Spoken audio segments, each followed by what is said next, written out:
después algo de Brian Wilson. Este es un hombre extraordinario en todo el sentido de la palabra. O sea, un hombre poco común, por eso digo extraordinario. Es un hombre que ya tiene 79 años. Fue marino norteamericano. Estuvo en la Fuerza Aérea de Estados Unidos en la guerra contra Vietnam entre 1966 y 1970. También fue agente de seguridad de combate. Deja la Fuerza Aérea con el grado de capitán. O sea, un capitán en el ejército de Estados Unidos no es un rango cualquiera. Las Fuerzas Armadas de Estados Unidos, ¿verdad? Y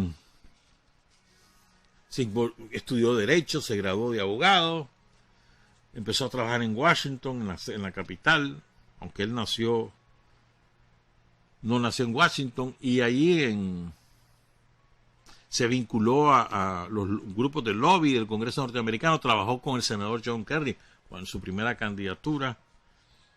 Y ahí fue que se involucró él en la política del Estado norteamericano. Y apareció en Nicaragua. Empezó a ser un promotor de la paz, se involucró con los veteranos de guerra por la paz y apareció en Nicaragua en Estelí. En 1986. ¿Verdad? Y en enero. Y entonces, estando en Estelí, él fue testigo de una atrocidad que hizo la Contra. La Contra atacó simultáneamente varias cooperativas y él vio uno de los ataques.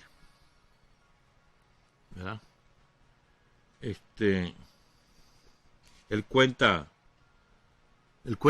lo que él vio, dice: durante 2 días, tenía una semana de haber llegado, durante 2 días y 2 noches oí disparos y vi trazadoras rojas. Luego fui testigo de una caravana de carros tirados por caballos carretones, con los ataúdes abiertos que llevaban 11 civiles muertos de esos ataques, la mayoría mujeres y niños. Murmuré para mis adentros: yo he estado aquí antes. Mi dinero todavía está asesinando gente en mi nombre para una gran mentira. Lloré abiertamente, casi sin control, a lo largo del borde de la carretera, cerca del cementerio, contó Brian Wilson en 1986. Eso lo marcó. Y él había venido a Nicaragua, dice, en ese momento, porque quería ver con sus ojos la naturaleza y extensión de la intervención realizada en Nicaragua por el presidente Ronald Reagan, que financió a los contras con dinero del Congreso, los armó y entrenó mediante la CIA. Recordemos el ambiente que había en Estados Unidos en aquel momento. Esto es importante, no olvidemos lo que pasó en los años 80. Nuestra historia no solamente en los 60 y los 70, también en los 80 y los 90, por supuesto. De lucha y sacrificio. Entonces, en los 80, a partir del 82, Reagan desata la guerra contra Nicaragua. Empiezan ya oficialmente como Estado. Ya los órganos de inteligencia de Estados Unidos, en la época de Carter, de Jimmy Carter, son los que se encargan de reorganizar a los despojos de la Guardia Somocista que habían huido hacia Honduras y hacia Guatemala. Y son los que inician la creación de los campamentos de entrenamiento de la contrarrevolución en el sur de Honduras, frontera con Nicaragua. Y también propician la salida de algunos oficiales y guardias somocistas que se habían quedado en el país, que habían logrado quedarse en libertad, y propician su salida para concentrarlos en esos campamentos. Y ahí llevan a los argentinos, a los militares argentinos, a entrenarlos. Pero eso es antes de Reagan, eso es en la época de Carter. Después asume Reagan, nos cortan el préstamo para comprar trigo, que creo que fue el 1 de mayo de 1982, si mal no recuerdo, ¿verdad? Y ahí empieza la guerra abierta, y después el Congreso de Estados Unidos aprueba a fondo para que la CIA siga entrenando por la amenaza del comunismo. Ese es el ambiente que hay. Y después viene el Congreso y le prohíbe a Reagan utilizar eso para determinadas cosas, y Reagan le vale riata y sigue haciéndolo. Entonces hay denuncias frecuentes sobre lo que está ocurriendo. Oliver North es el que se encarga de estas cosas, que después fue condenado por haber buscado fondos del narcotráfico para la Contra, a través del escándalo Irán-Contra. Entonces, por esas razones, Brian Wilson es que viene a Nicaragua. Entonces, para que nos ubiquemos, pues, ¿verdad? Recuerde, incluso la CIA es la que mina los puertos. El puerto de Corinto, los ataques a los barcos en San Juan del Sur y en Bluefield y en Puerto Sandino.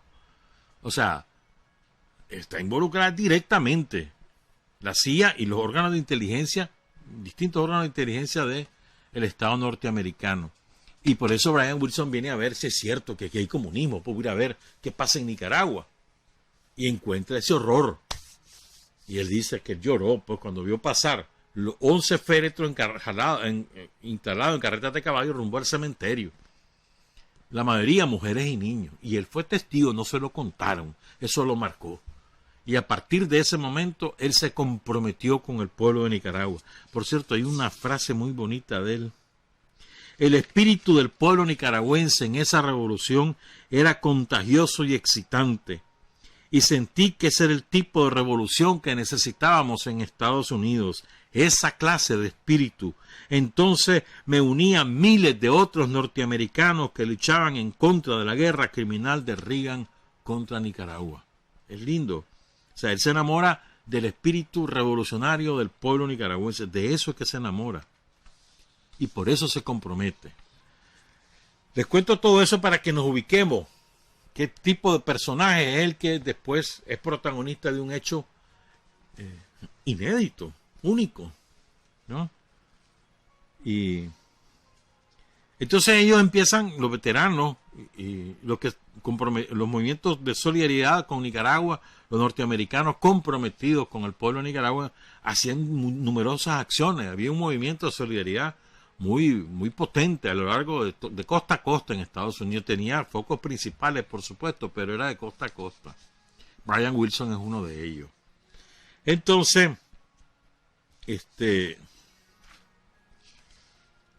espérame. Es que hay otras frases también de él. Él escribió su memoria. Es importante, él escribió sus memorias durante el tiempo de convalecencia. En esas memorias él dice lo siguiente: Vietnam no fue una aberración, tampoco lo era Nicaragua. No es que sea aberrante, oigan esto.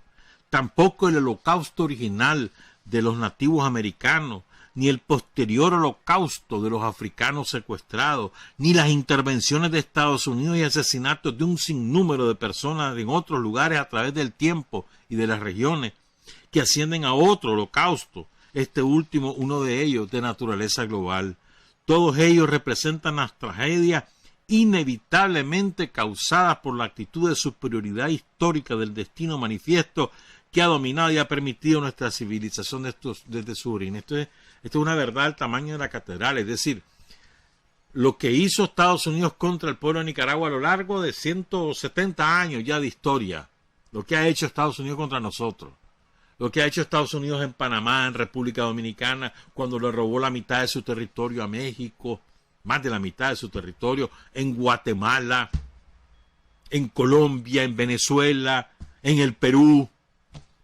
Lo que ha hecho Estados Unidos contra nuestros pueblos, lo que ha hecho Estados Unidos contra los pueblos africanos, lo que ha hecho Estados Unidos, las clases dominantes de Estados Unidos contra los nativos, los nacidos, los dueños originarios del Estado, del territorio norteamericano, eso no es excepcional, eso es parte de su naturaleza. Es intrínseco a la manera de ser del poder de Estados Unidos. No es que son excesos, no, esa es su manera de entender cómo dominar el mundo. Y lo que pasó en Nicaragua no fue excepcional, es parte de su comportamiento habitual. Y eso es lo que dice Brian Wilson, que por cierto se escribe con doble S, es un descubrimiento, perdón, con doble L. Wilson, no lo sabía. Dice Brian Wilson: la autodeterminación de las personas genuinas, es decir, la democracia, simplemente no la tolera Estados Unidos. Tal principio interfiere con la dominación y la explotación sin trabas. En una conclusión marxista, por cierto.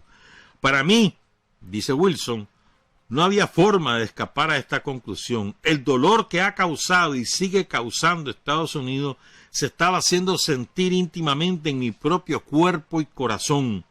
Un significado mucho más profundo de mis experiencias en Vietnam y desde esta nueva conciencia íntima se confluyeron en ese punto. Es decir, su experiencia en Vietnam y después lo que él ve, lo que él lee, lo que él estudia, lo que él constata, porque no crea que solo en Nicaragua anduvo en El Salvador, anduvo en Guatemala, anduvo en otros países, constatando la crueldad de la política de Estados Unidos contra los pueblos. Esto es importante. O sea, no solamente se ocupaba de Nicaragua. La cosa es que este movimiento de veteranos por la paz, en 1987, decide hacer acciones para impedir que sigan abasteciendo de armas a los contras y al ejército de El Salvador.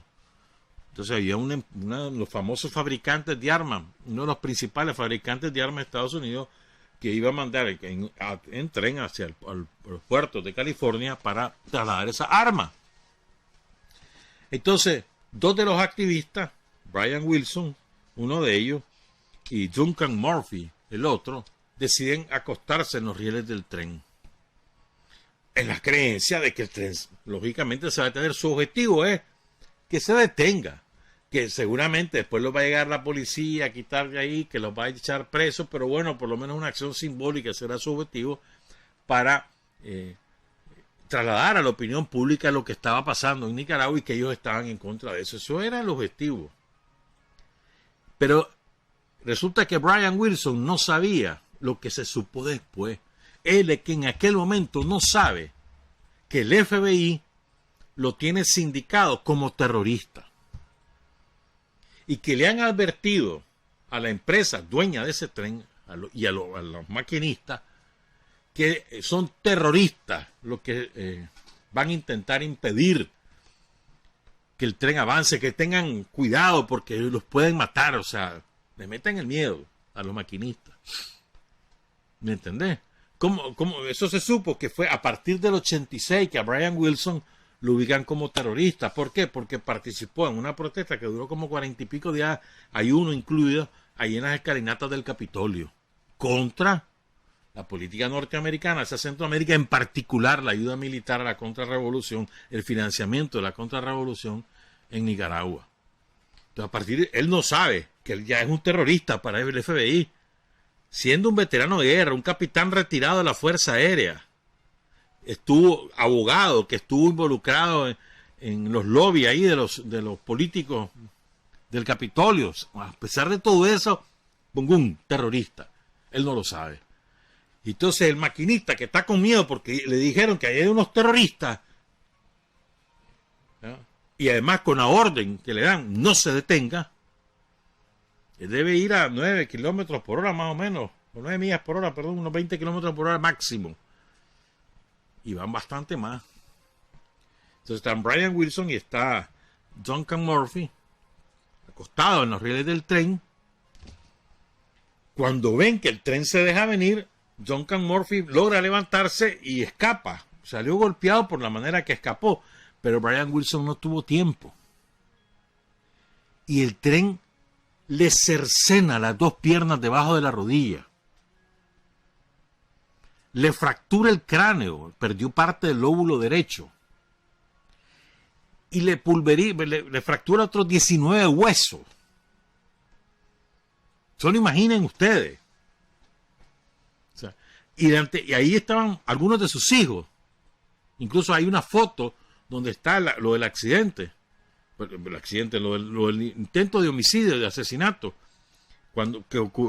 Poco después que ocurre, que están asistiendo a Brian Wilson, una de las mujeres que ahí está es hija de su esposa, o sea, su hijastra. O sea, delante de sus hijos ocurre eso, delante de su esposa. Y otros activistas, o sea, ¿qué van a hacer? O sea, no salían de su asombro el nivel de crueldad de las fuerzas del imperio. Al principio se atribuyó a una locura del maquinista, pero después se supo que había sido una acción deliberada. Pero imaginen, o sea, qué clase de compromiso el de Brian Wilson, que no se levanta, pierde sus piernas y nunca abandonó el compromiso con Nicaragua. Eso ocurrió hace 33 años. Él tenía, ¿qué? 50 y pico de años. Hoy tiene 79 años. Y ha continuado a lo largo de todos estos años trabajando por Nicaragua. Eso se llama un héroe auténtico, de la solidaridad y de la paz auténtico. O sea, imaginen, él logra superar su trauma. Solo imaginen ustedes, sobre todo alguien que viene de la vida militar, perder sus piernas, lo que eso significa en términos psicológicos. Cualquiera se deprime. Cualquiera decide echarse a morir. Brian Wilson no. Brian Wilson no. Al principio incluso hubo un concierto, como a los 3 días participó John Baez. Creo que estuvo Rosario ahí. No recuerdo bien, pero creo que ahí estuvo Rosario. O por lo menos mandó un mensaje, algo así fue. ¿Verdad? Y entonces hay un concierto para recaudar fondos. Tuvo John Baez, cantó, animó. Luego se hicieron distintas actividades para recolectar fondos y ayudar a la recuperación de Brian Wilson. Contrataron abogados, hubo una demanda, hubo una contrademanda. Imagínate que los ferrocarrileros los acusaron de intento de homicidio a ellos. Puchica. El juez dijo que no tenía razón de ser y el otro juez, un juez federal, declaró culpable. Hubo un acuerdo, le dieron un poco menos de $1 millón con los cuales él pudo colocarse las piernas artificiales. Entonces él puede levantarse y andar de algunos pasos con sus piernas artificiales, pero generalmente utiliza una bicicleta, sobre todo por su edad, 79 años. Pues. Pero es un hombre extraordinario. Pues. O sea, imaginen, lo hizo por el pueblo de Nicaragua. Tenemos un compromiso. Daniel nunca lo ha olvidado, lo invita cada vez que puede. Durante esta Daniel ahorita ha venido como 4 veces. Estuvo el año pasado en el acto del 19 de julio. ¿Se acuerdan ustedes que lo presentó Daniel? Pero nosotros no hemos sabido valorar, creo yo, en general, los sandinistas y trasladar al pueblo de Nicaragua, a las nuevas generaciones, lo que significa este hombre, Brian Wilson. A mí me parece que es un auténtico héroe, de verdad. Mañana la Asamblea Nacional le va a rendir un homenaje. Le van a entregar una orden, no sé cuál condecoración, pero será mañana porque es 1 de septiembre, 33 años de lo que ocurrió. Y además él va a dar una conferencia de prensa en la Embajada de Estados Unidos. Ahí va a partir, va a leer un manifiesto, va a denunciar el RAIN, el que denunciamos aquí en Sin Frontera, el programa de la AID para financiar una nueva intentona de golpe de Estado y el desconocimiento de las instituciones democráticas de Nicaragua. Él va a estar ahí, lo va a denunciar, ha invitado al que llegue, al que quiera llegar, y después se van a trasladar a la Asamblea Nacional donde se le va a rendir homenaje. Él va a leer un manifiesto ahí incluso en la Embajada de Estados Unidos. Ya lo tenemos, pero vamos a esperar que él lo lea mañana. Entonces, cuando regresemos, vamos a presentar la entrevista que le hizo Stephen Sefton. Es en inglés, pero Stephen, con el auxilio de una compañera, hicieron una traducción simultánea, de manera que ustedes van a oír solo el español. No va a ser la voz de Brian Wilson, pero sí va a ser lo que él dice, traducido por Stephen, que tiene como lengua natal el inglés. Cuando regresemos, son las 7:11. Hay hombres que luchan un día y son buenos. Hay hombres que luchan un año y son mejores. Pero hay hombres que luchan toda la vida. Esos son los imprescindibles. 7 de la mañana con 14 minutos. Otra frase de Brian Wilson.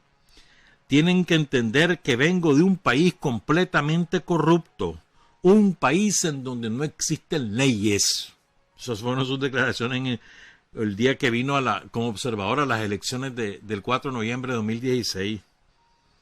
En Estados Unidos siempre hemos tenido elecciones y hemos visto cómo en cada elección de países latinoamericanos siempre Estados Unidos ha tratado de intervenir. Brian Wilson. Él también estuvo en 2014, entonces comparó la Nicaragua de 2014 con la 2016 y la Nicaragua de los años 90, de los años 80, con la que ya tenía Daniel en ese momento, que 2014, 7 años, perdón. Entonces dice, estuve en Nicaragua en 2014 y he mirado que en Nicaragua existe pobreza, pero hay menos pobreza. El consumo de drogas entre los jóvenes y la delincuencia en comparación con otros países es muy reducido, dice Brian Wilson.